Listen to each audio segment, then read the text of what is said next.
आचार्य चाणक्य ने कहा था कि इंसान को ज्यादा सीधा भी नहीं होना चाहिए, क्योंकि अगर हम जंगल में जाकर देखें तो जान पाएंगे कि सीधे पेड़ काट दिए जाते हैं जबकि टेढ़े मेढ़े पेड़ छोड़ दिए जाते हैं। तो आज की हमारी वीडियो भी इसी बारे में है कि ज्यादा अच्छा बना बुरा क्यों होता है और आखिर क्यों एक अच्छा इंसान हमेशा दुखी और परेशान रहता है। तो ये सब हम जानेंगे एक कहानी के माध्यम से। एक बार एक व्यक्ति बौद्ध भिक्षु के पास आता है और कहता है, मास्टर, मैं एक बहुत ही सीधा और अच्छा व्यक्ति हूँ। इतना सीधा ही आपने आज से पहले ही मुझसे सीधा व्यक्ति देखा होगा। मैं हमेशा ही सबकी मदद करने की कोशिश करता हूँ, सबको खुश रखने की कोशिश करता हूँ, लेकिन सब में यदा उठाते हैं, मेरा मजाक बनाते हैं और गंभीरता से नहीं लेता। यहाँ तक कि मेरे घर वाले भी मेरी इज्जत नहीं करते और ना ही घर के किसी महत्वपूर्ण काम में मेरी राय लेते, जबकि अपने दोनों भाइयों की तुलना में मैं सबसे ज्यादा काम भी करता हूँ, घर वालों की बात भी मानता हूँ, माँ बाप की सेवा भी करता हूँ और घर के सभी लोगों को खुश रखने की कोशिश करता हूँ। लेकिन मेरी भावनाओं को कोई भी नहीं समझता, सब मेरा फायदा उठाते हैं। आखिर मेरे साथ ही ऐसा क्यों होता है? व्यक्ति की पूरी बात ध्यान से सुनने के बाद बौद्ध भिक्षु बोली, किसने कहा कि तुम एक सीधे और अच्छे व्यक्ति हो? असल में तुम एक अच्छे व्यक्ति होने का दिखावा कर रहे हो। ये सुन उस व्यक्ति को बुरा महसूस हुआ, लेकिन वो फिर भी बौद्ध भिक्षु की बात सुनता रहा। बौद्ध भिक्षु ने उससे पूछा, अच्छा बताओ कि तुम हर व्यक्ति की मदद क्यों करना चाहते हो? क्यों तुम सबको खुश रखने की कोशिश करते हो? व्यक्ति ने कहा, ताकि सामने वाला मुझे भी खुश रखे, मेरी बात मानी, मेरी इज्जत करे, मेरी भावनाओं को समझें और मुझे एक अच्छा इंसान माने। बौद्ध भिक्षु ने कहा, बस यही तुम्हारी समस्या है कि तुम दूसरों को खुश रखने का प्रयास कर रहे हो ताकि वो भी तुम्हें खुश रखे। तुम अपनी खुशी दूसरों के अंदर ढूंढ रहे हो। तुम दूसरों की नज़रों में अच्छा और खुद की तारीफ सुनने के लिए सामने वाली की जी हजूरी कर रहे हो और फिर उम्मीद कर रहे हो कि सामने वाला भी तुम्हारे साथ ऐसा ही व्यवहार करेगा। तो ऐसा नहीं होता, क्योंकि कोई भी ऐसे व्यक्ति को गंभीरता से नहीं लेता जो लोगों की हर बात में हाँ मिलाता है। अब मैं तुम्हें कुछ ऐसी आदतें बताता हूँ तो तुम और तुम्हारे जैसे खुद को अच्छा मानने वाले लोगों के अंदर होती हैं। पहली आदत, खुद को अच्छा मानने वाले लोग ये दिखाने की कोशिश करते हैं कि वो लोगों का ध्यान रखते हैं। उन्हें लोगों की चिंता है, इसीलिए वह सबकी मदद करने पहुंच जाते हैं, फिर चाहे सामने वाले को उनकी मदद की जरूरत हो या ना हो। दूसरी आदत, खुद को अच्छा मानने वाले लोग दूसरों से खुद की तारीफ के भूखे होते हैं, इसीलिए वो ज्यादातर मौकों पर वही काम करते हैं जिससे सामने वाला खुश हो और उनकी तारीफ करें। अगर उन्हें लगता है कि किसी काम से सामने वाला नाराज हो जाएगा तो वह उस काम को हाथ तक नहीं लगाते।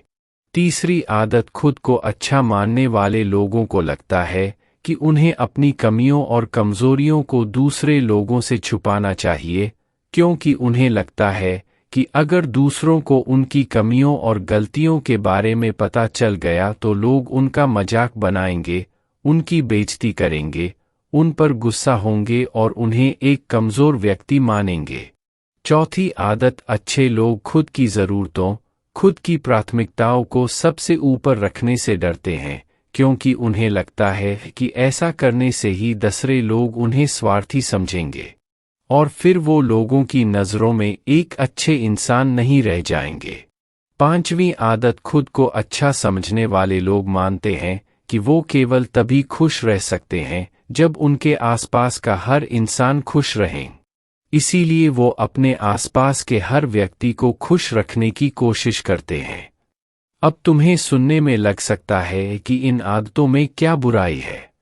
सबका भला करना तो अच्छी बात है, लेकिन समस्या यह है कि खुद को अच्छा समझने वाले लोग असल में जैसे दिखते हैं वैसे होते नहीं।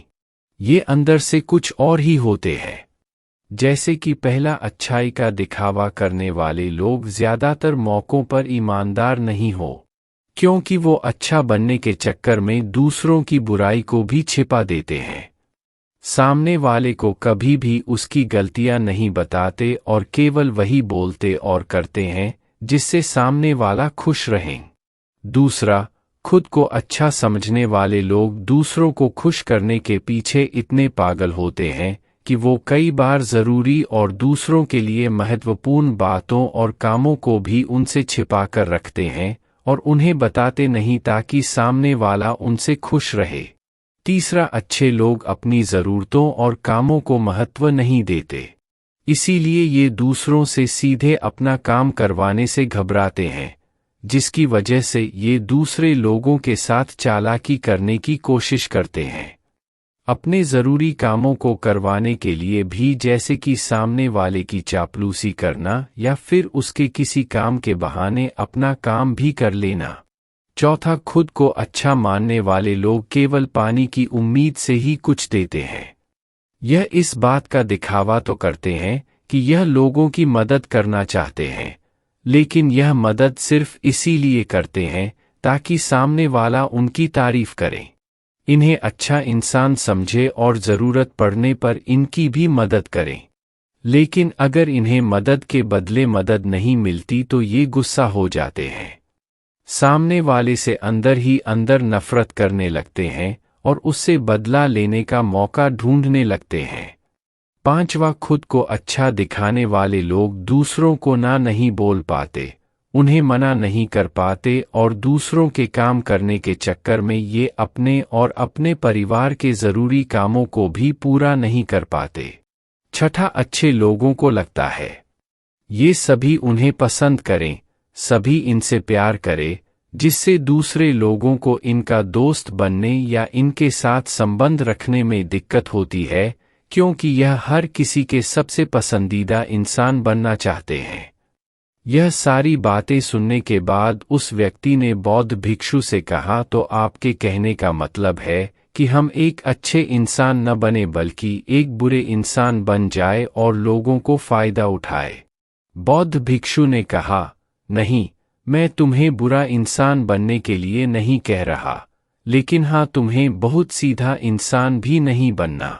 अब मैं तुम्हें बताता हूं कि एक व्यक्ति को कैसा इंसान बनने का प्रयास करना चाहिए।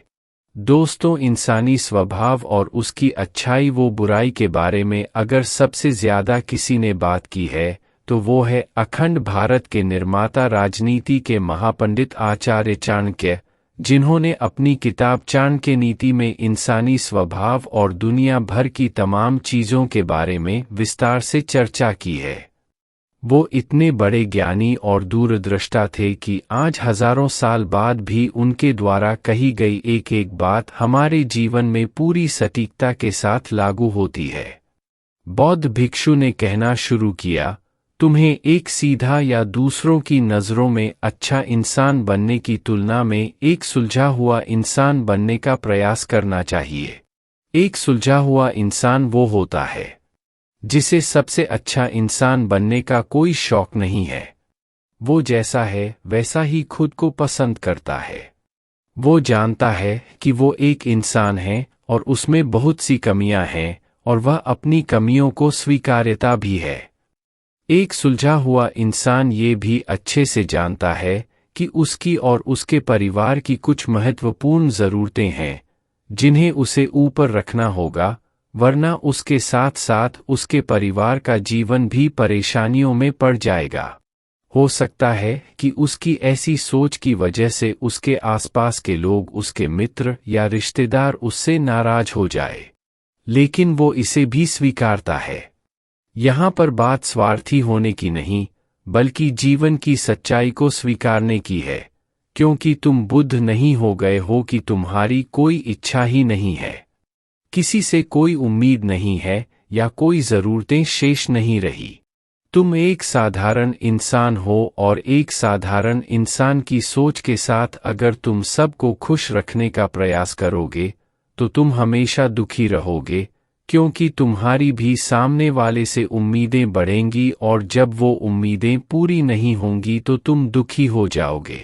इसीलिए जो इंसान ये कहता है कि मैं सबकी मदद करूंगा, सबको खुश रखूंगा और मुझे बदले में किसी से कुछ भी नहीं चाहिए, यहाँ तक कि अपनी तारीफ भी नहीं, तो पहले उस इंसान को बुद्धत्व प्राप्त कर लेना चाहिए, क्योंकि एक आत्मज्ञान को प्राप्त व्यक्ति ही किसी से कोई उम्मीद नहीं रखता, पर क्योंकि आत्मज्ञान को प्राप्त करना सबके बस की बात नहीं है, इसीलिए तुम्हें इस जीवन के सत्य को स्वीकारना होगा और खुद को शोषण का शिकार वह दुखी होने से बचाने के लिए एक सीधा इंसान बनने की बजाय एक सुलझा हुआ इंसान बनने का प्रयास करना होगा।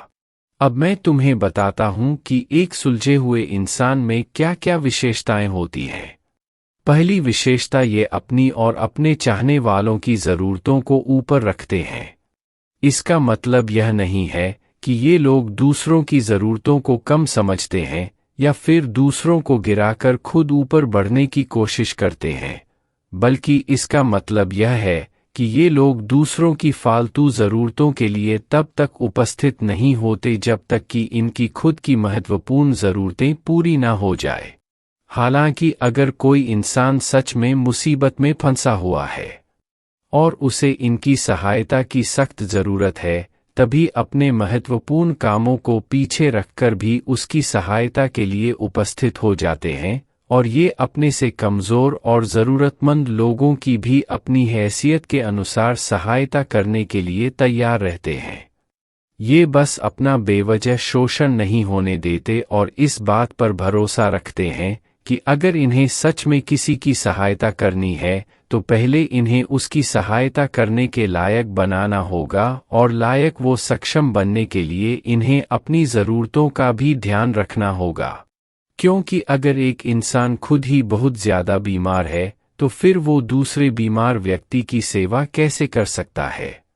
एक सुलझा हुआ इंसान इस बात को मानता है कि हर इंसान की अपनी कुछ ज़रूरतें और इच्छाएं होती है जिसका उसे ध्यान रखना चाहिए, लेकिन खुद को अच्छा दिखाने वाला इंसान हमेशा यह दिखाने की कोशिश करता है कि उसकी अपनी कोई ज़रूरतें या इच्छाएं नहीं है, इसीलिए वो हमेशा दुखी रहता है।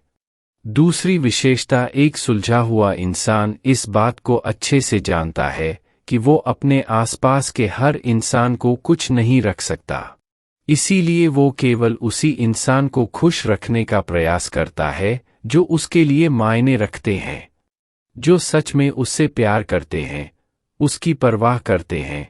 लेकिन अगर उसकी बहुत कोशिश करने के बाद भी सामने वाला उससे दूरी बनाने का प्रयास करता है, उससे खुश नहीं रहता या फिर उसके साथ सहज महसूस नहीं करता, तो फिर एक सुलझा हुआ इंसान ऐसे व्यक्ति से दूरी बनाने से भी पीछे नहीं हटता, फिर चाहे वो उसका कोई परिवारजन, सगा संबंधी या फिर मित्र क्यों ना हो, क्योंकि वो किसी की जबरदस्ती नहीं कर सकता, सिर्फ उसे खुश रखने या सामने वाले की नज़रों में अच्छा इंसान बनने के लिए। इस तरह वो खुद को बेवजह दुखी होने से बचा लेता है, लेकिन जो अच्छा होने का दिखावा करते हैं वो सबको खुश करने के चक्कर में अपने जीवन के सबसे महत्वपूर्ण इंसान को ही दुखी कर बैठते हैं, जो कि वो खुद हैं। तीसरी विशेषता, एक सुलझा हुआ इंसान वैसा जीवन जीने का प्रयास करता है जैसा वो जीना चाहता है। वो सिर्फ किसी दूसरे को खुश करने के लिए अपने जीने का तरीका नहीं बदलता। इसका मतलब यह नहीं है कि उनके जीने का तरीका ऐसा है जिससे लोगों को समस्या हो, वो बस दूसरे क्या कहेंगे इस चक्कर में अपना मन मार कर नहीं रहता और खुलकर पूरे जोश और उत्साह के साथ अपना जीवन जीता है। उसे अपनी पसंद नापसंद पता होती है, इसीलिए वो वही करता है जिसमें उसे खुशी मिलती है। उसे अच्छे से पता होता है कि वो कौन है, उसे अपने आप पे भरोसा होता है, इसीलिए उसे किसी इंसान की छोटी चापलूसी करके खुद को अच्छा दिखाने या खुद की तारीफ सुनने की ज़रूरत नहीं होती। ज़ेन मिस्टर ने आगे कहा, अगर तुम अपने जीवन से संतुष्ट नहीं हो तो अपने आप से 2 प्रश्न पूछो। पहला, क्या मैं अपने लिए वो जिंदगी बना रहा हूं जो मैं असल में अपने लिए चाहता हूं, और दूसरा, अगर मैं नहीं बना रहा तो क्यों नहीं बना रहा? जब तुम इन दोनों सवालों के बारे में गहराई से विचार करोगे, तब तुम जान पाओगे कि तुम अपनी मनचाही जिंदगी सिर्फ इसलिए नहीं बना पा रहे हो क्योंकि तुम दूसरों के सामने अच्छा बनने का प्रयास कर रहे हो, जिसकी वजह से तुम अपनी इच्छाओं और ज़रूरतों को प्राथमिकता नहीं देते हो और दूसरों को ही खुश करने में लगे रहते हो। इसीलिए अगर तुम एक खुशहाल और मनचाहे जिंदगी जीना चाहते हो तो एक सुलझा हुआ इंसान बनने का प्रयास करो, ना कि सीधा इंसान। इतना कहकर बौद्ध भिक्षु मौन हो गए। व्यक्ति को भी अब समझ आ चुका था कि उसे एक सुलझा हुआ इंसान बनना है, ना कि सीधा। उसने इतनी अमूल्य जानकारी के लिए बौद्ध भिक्षु का धन्यवाद किया और वहां से चला गया। दोस्तों, उम्मीद करता हूं कि आपको इस कहानी से बहुत कुछ सीखने को मिला होगा।